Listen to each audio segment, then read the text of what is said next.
Welcome to the first in our series of Outback Conversations, hosted by the Outback Alliance and facilitated by Edwina Cameron from the Pew Charitable Trusts.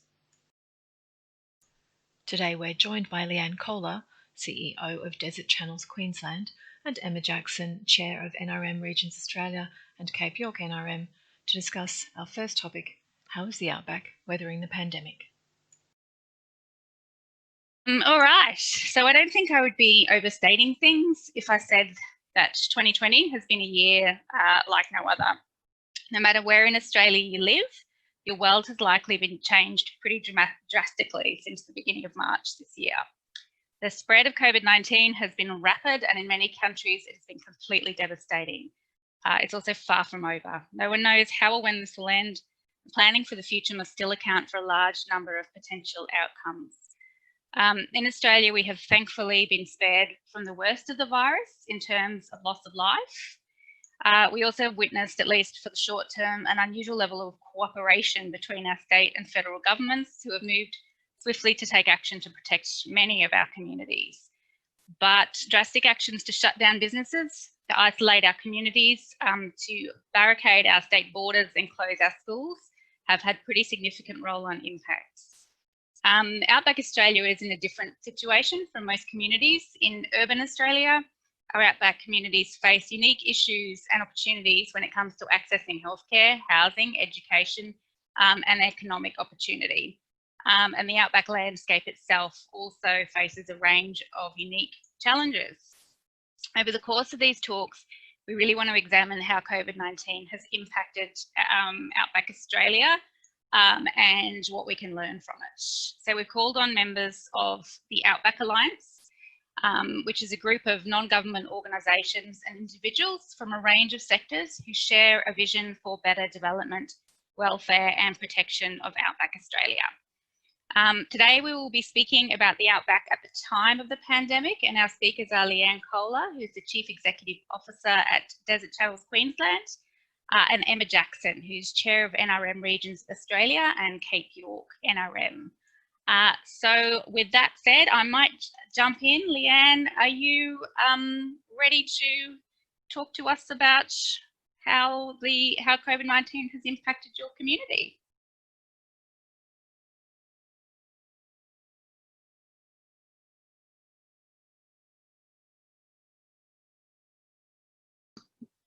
Can anyone? We're right? Okay.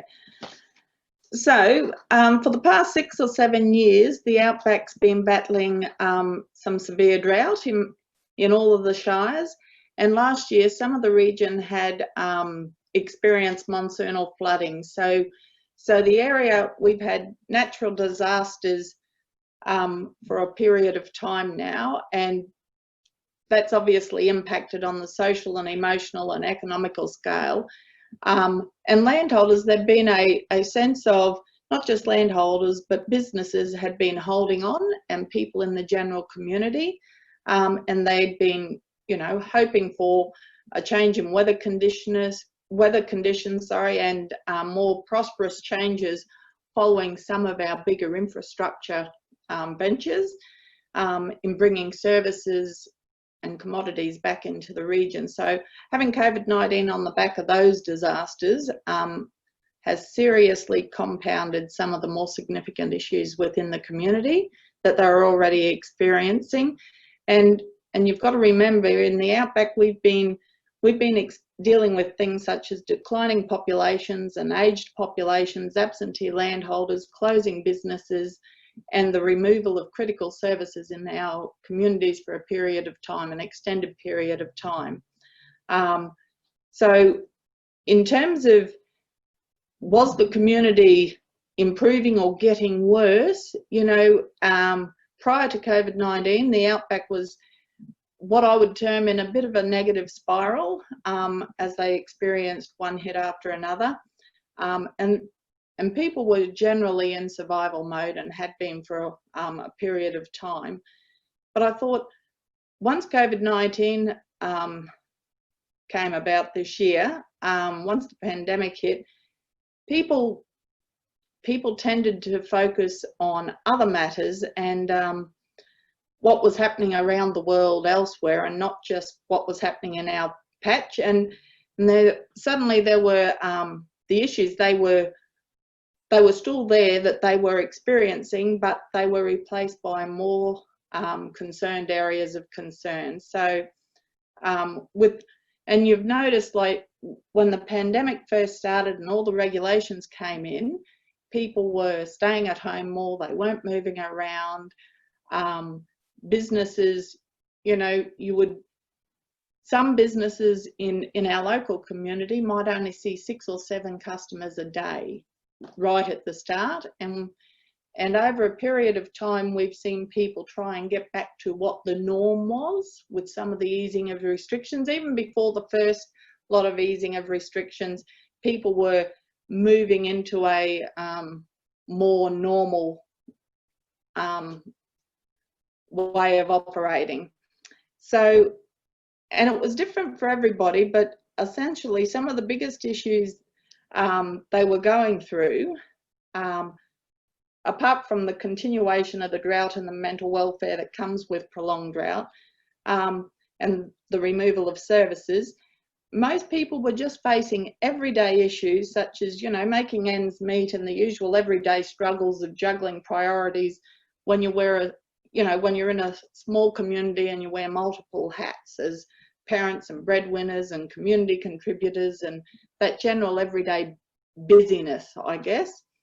So since COVID-19, on the positive side, we've had time to reevaluate our so-called priorities, and discovered that it really wasn't life and death priorities. You know, we've missed meetings and the world continues. We didn't respond to texts or emails, but we all survived. We didn't have flour and toilet paper and other everyday essentials, but you know what? We improvised and we survived.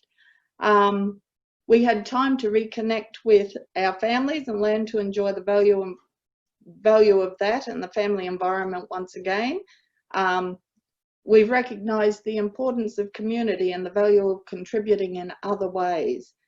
For parents who've homeschooled and survived the juggle of working and homeschool, we've recognised the importance of teachers. I only had one to homeschool, but I couldn't keep his attention any more than about 13 seconds on any given day. So, you know, I appreciate the role that teachers play, and I think that's been one of the positives. We do appreciate more of what we have. So people in general, I feel, have been more creative, and we've been innovative and more focused, and we've actually learned the value of time. I don't think anybody will go back to having these 2-day meetings when you know you can achieve the outcomes in 4 hours. I think there have been definite pluses in that regard. On the negative side, I guess, with all these things, we've seen people and businesses fall through the cracks. With the introduction of government health packages, not every business has been eligible and not every household has benefited. And these health packages, they were never meant to be a way of life, and not everybody has understood that in the Outback. So we've seen, continuing on the negatives, we've seen elderly people on their own for months on end without seeing their children and grandchildren. We've seen the sick battle through on their own. We've seen people die without family by their side, and their funerals unattended by their lifelong friends and families. And we've had no wakes to assist the grieving processes. So there's some of the downward sides. We've also seen children isolated from their friends and with school closures, and vulnerable children especially remain in difficult situations without the necessary channels of assistance. So we've become more aware of that.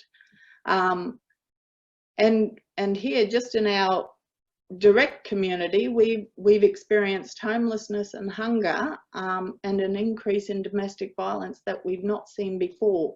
These things were here before, just not at the same scale. So I think, if anything, the community has become more aware of these things, and there's been an increase in our genuine caring and sharing. So people are taking more of an interest in what's happening in the communities. So I think one of the, you know, in terms of the connect or disconnect, generally for the Outback in parts, you know, people have felt angry because it was a one-size-fits-all model, and it could have been done on a region-by-region basis as risks and issues were developed. So the West has never had a case, fortunately. We still haven't had a case of COVID-19, but we've artificially put people and businesses into crisis mode, and that has been difficult. And some of these businesses just won't come out of COVID-19.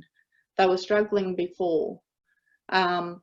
Others will, but it'll take time to recover. And the communities in the West have gone from talking about what a survival strategy might look like to now what a recovery strategy might look like. And even with the easing of further restrictions this month or next month, many businesses will still struggle to operate. So I think overall we are welcoming of the grey nomads and the tourist dollar, and we're wanting people to visit our communities. There's certainly been enough information presented to everyone that we've all taken the procedures seriously, and regardless of the ethnic background, everyone has felt comfortable and included. But I do think in terms of what we've learned, I think, you know, there's still uncertainty for many businesses and tourism operators and individuals as restrictions have eased. But I do wonder if we're ever going to go back to normal, and what does the normal ever look like? You know, are we ever going to greet people again with a handshake or a hug? Or will we forever be 1.5 metres apart? And there are so many positives that are community that it'd be nice not to ever lose again. And certainly that level of creativeness and innovation, and certainly our care of each other. They're the things you don't want to lose. But I think now we'll just all be smarter in how we operate and choosing what we really do need to do as opposed to what's expected of us. And I don't think we'll take life so seriously again. I truly think, yeah. So trying to you know, I think most people are now searching to have that work-home life balance. And for many of us, it's always been quite elusive, but we've gained time out of this episode, out of the pandemic has come a valuing of time, and we've had time to reassess our values and what's important. So I think while it's been dreadful, and it will continue for a long time, and there's been that tremendous amount of loss that the world's experienced, there's been some positives as a result as well. And we don't want to lose the positives. Fantastic. Thank you very much, Leanne, for your thoughts. That was really insightful. We've got a couple of questions that are coming in, but I'll cross over to Emma first. I'm sure Leanne has touched on some areas that I'm likely to talk about. So how has this affected Far North Queensland and Cape York? So I live in the middle of Cape York on a cattle property. We have about 300 square mile of land. Cape York handled it really well. It brought Cape York together. Each local government initially addressed the issues as a community, developed their own disaster management group, and they coordinated an approach that they felt would work for their community. Now, the pandemic kicked off earlier in the year, so January, February, March was, I guess, when it was really beginning to affect people, and there was that whole unknown. So across the Far North, it was quite inconsistent.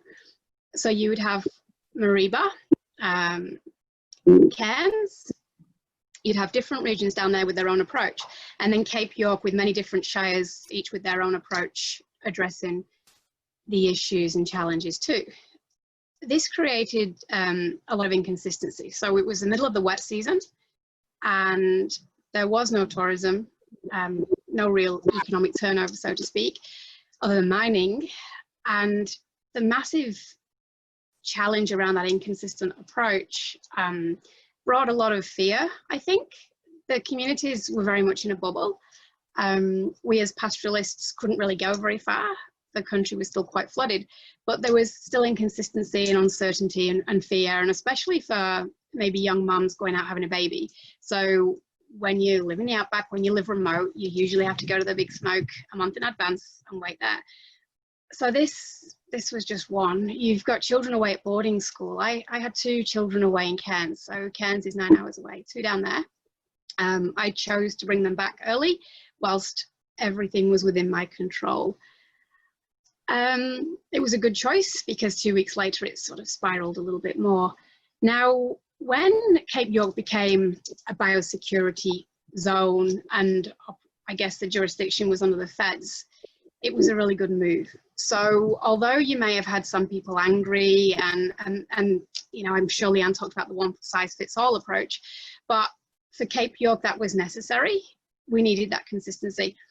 But also you've got community putting pressure on their leaders within community. But when it's out of their community and out of the community hands, yeah, there's negatives to that. But you've got one approach for the whole of the region, and the main objective was to protect the vulnerable. If this came into Cape York, it would wipe out thousands, absolutely would not handle it, and it would be detrimental to this region forever. There'd be no coming back. The main industries in Cape York are tourism, mining, agriculture, and fishing. So for me, as a pastoralist, I haven't really been affected. I can send my cows to market, I can get supplies, I can get feed, I can go out and muster, I can burn grass, I can spray weeds, I can go about all my daily routine. I think it will affect the cattle either later this year, next year. I think we're not going to see the direct impact. I think it'll be definitely an induced impact.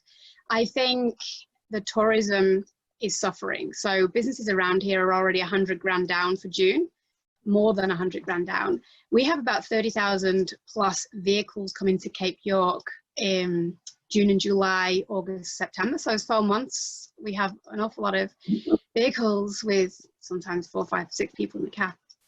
That money's not coming in. So you've got a little divide now. As we're coming out of the major, oh no, what's happening, into the, everything's calming down. We have no cases in Cairns. We have no cases in Far North Queensland. We've got the tourism industry going, what the heck is the state doing not opening up the borders? So we're no longer under the feds, we're under the state, which is great. It is what it is. However, tourism are going, do you not care about tourism? And we've got some tourism saying, oh, the state care more about the Indigenous vulnerability than they do about economic turnover, which is now creating a divide. So although in January, February, March, we saw unity in Cape York, we're now starting to see a little divide around industry. Rio Tinto have really worked well with the state and the feds. Rio have got the power to override the state and the feds. They do, because of the act that was passed, I think it was in the 80s. But they don't. Their priority is to protect the communities and the vulnerability around that. So now the challenge is exactly that divide. The borders are going to be open in July. What does that mean for Cape York? You've got the tourism industry now promoting Cape York, trying to bring them up here. But what's going to happen? Nobody knows.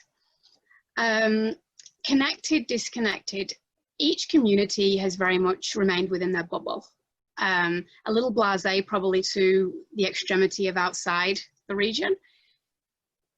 I don't even feel the extent of it. I can watch the news, I can talk to people, I can talk to my relatives over in the UK and feel the extent of it over there. But with 300 square mile of backyard, the only thing different is the traffic on the road. We've got about 50k of main road through our property, so you're not seeing many vehicles or trucks.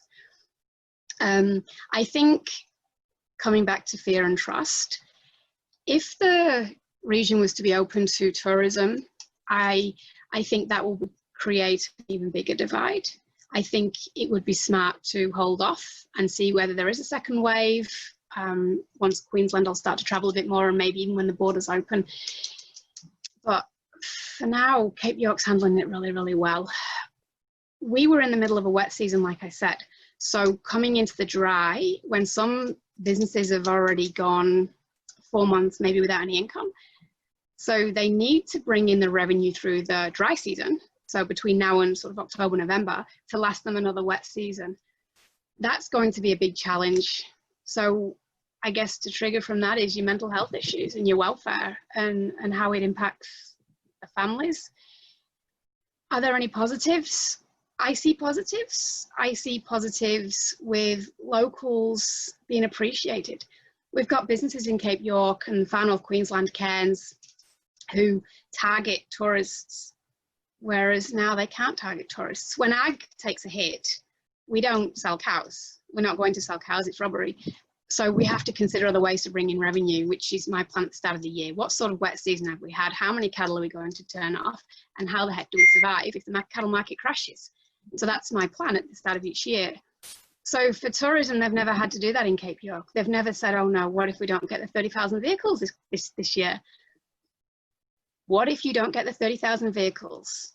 Be creative. Leanne touched on innovation because Edwina told me she touched on innovation. I did a project a little while ago, a few years ago, and I collected a whole heap of data on every single person that travelled up through Cape York. Now, interestingly enough, from that data, the roadhouses in Cape York were seeing around 90%, 95% of customers, non-locals. And I said to a couple of the roadhouses, if you get any idea who's calling in here, you could potentially target locals in a different way. And some attitudes were very much, we don't need local trade. What do we need locals for? We've got tourism and we can rely on tourism. Now I'm seeing that attitude change. They're considering locals.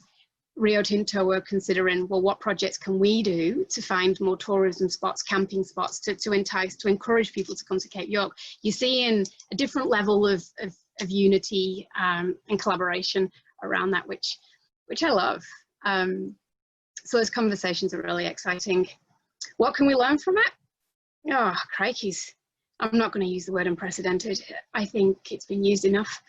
I think we just have to go with it. We have to do our best. We have to keep progressing forward, and we have to keep running our business. We have to keep supporting our family. We have to remain true to who we are and what we believe. And we just have to get on with our lives.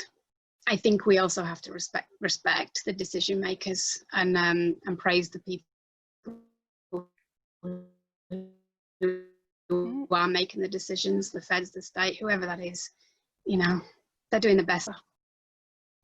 Thanks, Emma. You're starting to break up a little bit there, but I think we got pretty much all the way through your talk before the line started to go a little bit wobbly. So thank you so much for sharing your thoughts. It was interesting to hear some of the common threads coming through in terms of how communities have sort of banded together to deal with the pandemic, but then there were some different sort of perspectives in there in terms of the way the sort of one-size-fits-all approach and how that worked or didn't work for your community. So I thought that was really interesting. We had a couple of questions coming in. I'm conscious that we've only got about 5 minutes left, but we can stay on the line for longer. If people have more time, we can do a few minutes more if you guys have more time there. So let's not rush through these questions.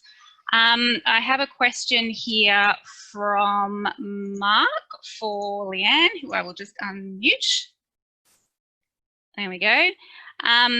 So Mark says, hang on, your mute is still on, Leanne. There we go. Good to hear about the lessons learned. Are there any deliberate actions going on as a community to reflect and capture those lessons and to try to keep them going at a community level? Yes, I guess there are. Like in Longridge itself, Longridge Regional Enterprise Group, they've done some developed a survey to try and capture information about what was happening with people at the time of the pandemic and what some of those impacts were, and that was, you can distill lessons from that information that you've gained. I also think Longridge Regional Council were looking at trying to capture data in different ways as well. So they've set up a host of community meetings that will target some of that. Fantastic. So we have a question here for Emma. I think Emma is about to try logging back out and in again to get over the sound issues. Can you hear me, Emma? Possibly not at the moment. That's all right. We'll leave Emma for a second because she's still, whenever anyone else speaks, her sound cuts out, which is making it a bit difficult for her. So another couple of questions that have come in. Jimmy is asking, you know, what's the general feeling at the moment, particularly out Longridge way, Leanne? How is the sort of the mood, I guess, amongst the community now? Look, community is still quite concerned. So apart from Desert Channels, I also have a local business in town, and a lot of the business people, even though there is an easing of restrictions, their doors haven't been able to open. So we have a lot of people, through no fault of their own, their businesses have just closed. So, you know, there's definite concern there.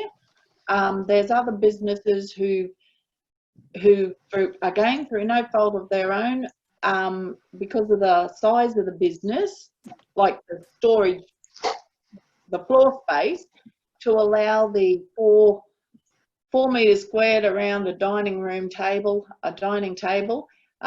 just doesn't allow them to go back into full-blown hospitality. So we've got a lot of people who are financially doing it tough, and there's a lot of concern out there. But what I would say is the community has been really responsive to supporting those businesses that are still open.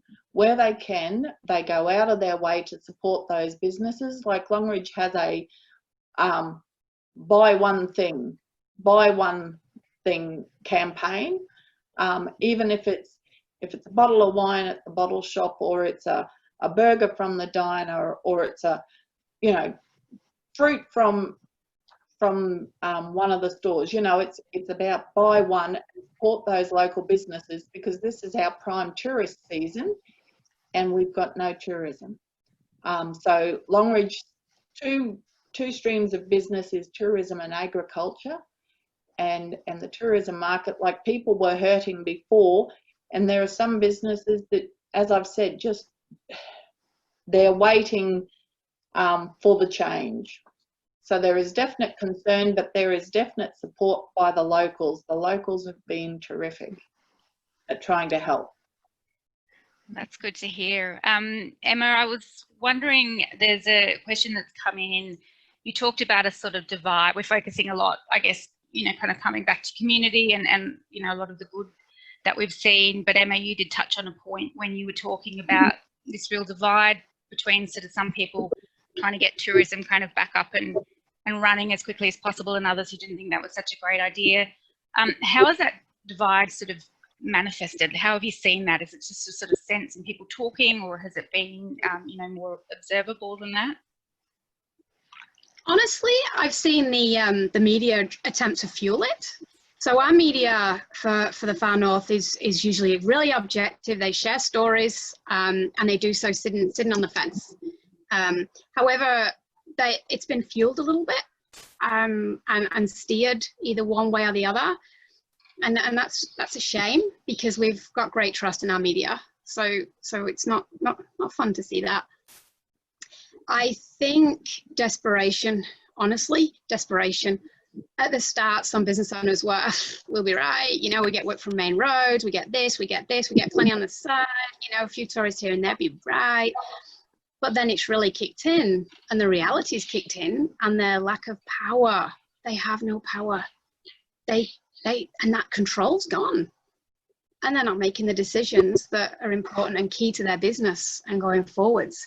And I think that creates, and that brings out that stress, that personality that just goes, wow, what do we do? So they become more vocal. Social media doesn't help. And I think that's sort of manifested. However, I think it'll manifest a little bit more, and then it'll plateau out. These businesses are going to become a little bit more creative if tourism doesn't come up this way. We've got Bramwell, we've got other places opening up the doors going, locals, come to us, this is what we're going to offer you. And I think it'll be really exciting if we see a bit more of that. Okay.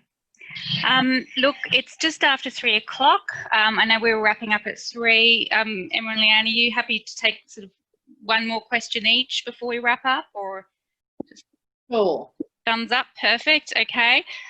Look, there was one more in here.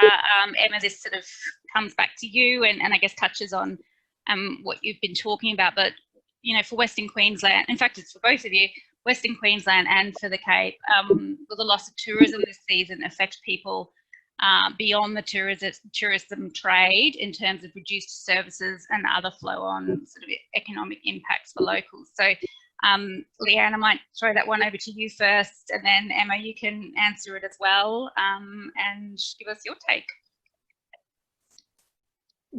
Okay, there will certainly be flow-on effects, without a doubt. And we're already seeing, just in the last couple of weeks, Longridge itself has lost a couple of vital services to the community. One has been our Blue Care office, and they offer services to the elderly and those who need respite. So that office is closed. We're losing our Target store, but there is, by the end of this, I'm sure there will be much more that we will lose, and recovery from a tourism sense will take time. Not just from tourism, but recovery in general for everyone will take time.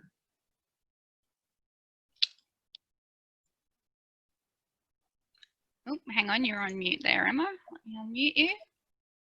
I'm having all the technical glitches today.